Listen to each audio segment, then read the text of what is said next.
ৰহিছো এটা গুৰুত্বপূৰ্ণ খবৰ বিজেপিৰ লগত জড়িত থকা সকলেহে লাভ কৰিব চৰকাৰী আঁচনি এইবাৰ এনেদৰেই এজন বিজেপি নেতাই হুংকাৰ প্ৰদান কৰিছে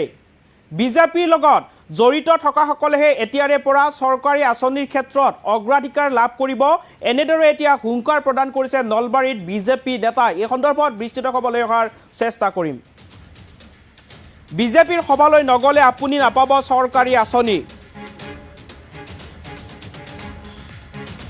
চৰকাৰী আঁচনিৰ পৰা কৰ্তন হ'ব আপোনাৰ নাম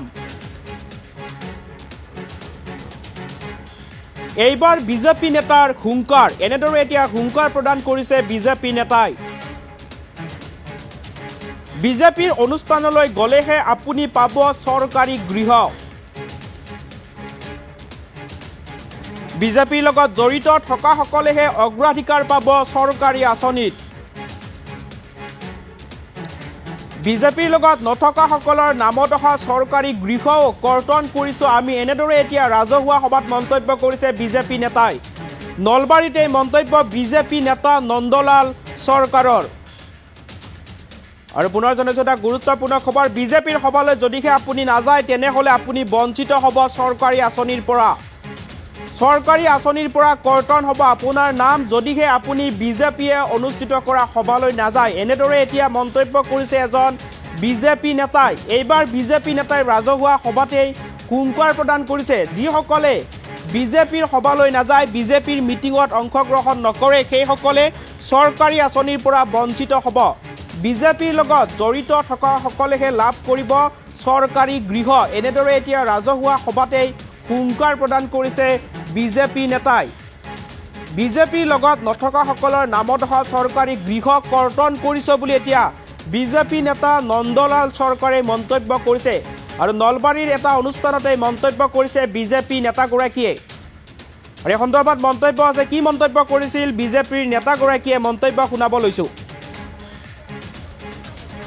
আমি সঠিকভাৱে কাম কৰিছো সকলোৱে যেন পায়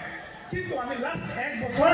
আমি এইখিনি কৰিম যিসকলে আমাৰ লগত জড়িত হৈ আছে সকলো সময়ত তেখেতলোকক আমি অগ্ৰাধিকাৰ দি আমাৰ এই কামখিনি আমি আগবঢ়াই লৈ যাম আজি মই খুব বেছি বক্তব্য নাৰাখোঁ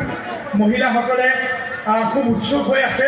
আমাৰ মাননীয় বিধায়ক জয়ন্ত মল্ল বৰুৱা ডাঙৰীয়াৰ সহধৰ্মী হাতত লৈছে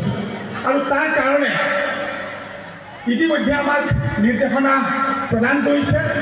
আজি অতি আনন্দৰে আপোনালোকক জনাওঁ যে আপোনালোক সকলোৱে জানে যিসকল মহিলা উদ্যমিতাৰ কাৰণে আবেদন কৰিছে তাৰ ভিতৰৰ পৰা ন্যূনতম 10% মহিলাৰ নাম তাৰ পৰা কৰ্তন কৰা হ'ব কাৰ নাম কৰ্তন কৰা হ'ব আজি যিহেতু ভাৰতীয় জনতা পাৰ্টি মহিলা মৰ্চাৰ নেতৃত্বত আজিৰ এই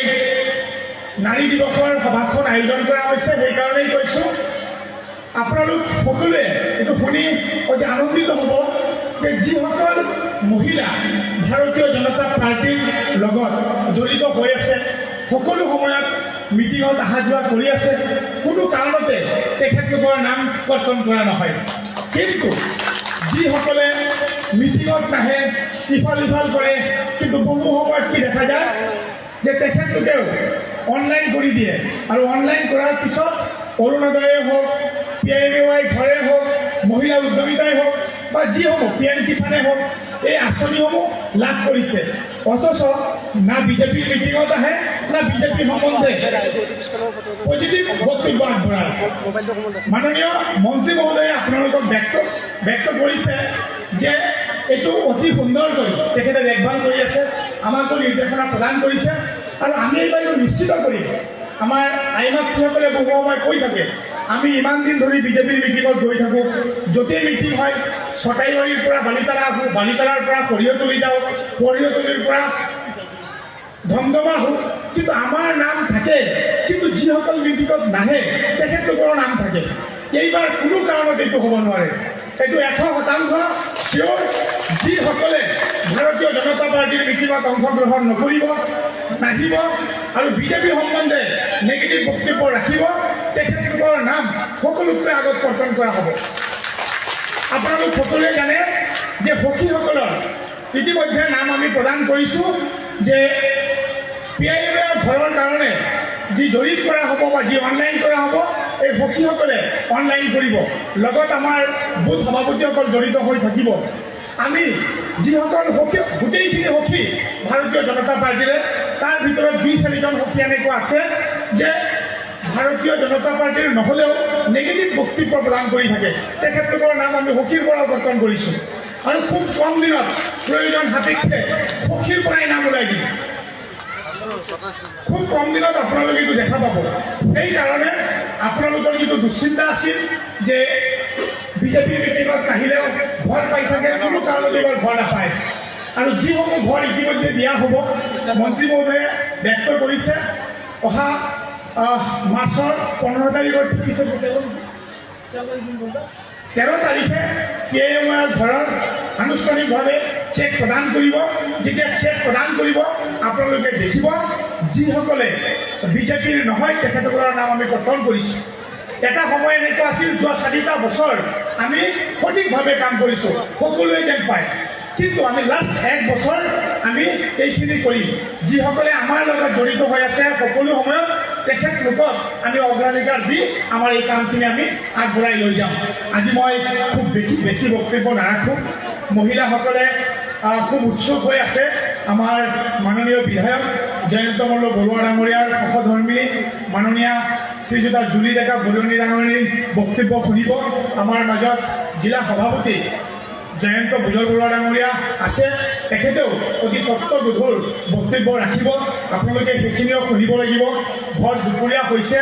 সখীসকলে আমাক আহ্বান জনাইছিল যে অলপ খিচাৰীৰ ব্যৱস্থা কৰিলে বৰ ভাল হ'ব কিন্তু চাওক আজি প্ৰায় 10,000 আইমাতৃ আমাৰ সন্মুখত উপস্থিত আছে আৰু আমি উত্তৰ নলবাৰী মণ্ডলৰ পৰা ভাবিছোঁ যে 10,000 মহিলাকতো আমি খিচাৰী খুৱাব নোৱাৰিম মন্ত্ৰী মহোদয়ে কৈছিল খিচাৰী খুৱাই দিয়া ভাল হ'ব কিন্তু আমি মন্ত্ৰী মহোদয়ক ক'লোঁ দাদা 10,000 মহিলাক কেনেকৈ আমি খিচৰি খুৱাম নহয় অলপ কঠিন হৈ যায় আমি পৰৱৰ্তী পৰ্যায়ত কোনো এটা ব্যৱস্থা কৰি খিচাৰী খুৱাকৈ ভাল দালি ভাত মাছ মাংসৰ আয়োজন কৰিম ইলেকশ্যনৰ আগে মন্ত্ৰী মহোদয়ে কৰিয়ে থাকে মাজে মাজে কৰে নহয় আজি আমি খিচাৰীৰ আয়োজন কৰিব নোৱাৰিলোঁ তাৰ কাৰণে ক্ষমা বিচাৰিছোঁ সকলোৰে ওচৰত আমি আজি ইয়াতে আপোনালোকৰ কাৰণে অলপ চাহ পানী লঘু জলপান গাজী বুট এইখিনিৰ আয়োজন কৰিছোঁ এইখিনি আপোনালোকে মিটিং শেষ হৈ যোৱাৰ পিছত যে অতি আনন্দেৰে অতি তৃপ্তিৰে যেন গ্ৰহণ কৰে তাৰ বাবে অনুৰোধ জনাইছোঁ পুনৰবাৰ সকলোকে ধন্যবাদ জনাই সকলোৰ পৰাই আশীৰ্বাদ বিচাৰি মই মোৰ চমু বক্তব্য ইয়াতে সামৰণি মাৰিছোঁ ধন্যবাদ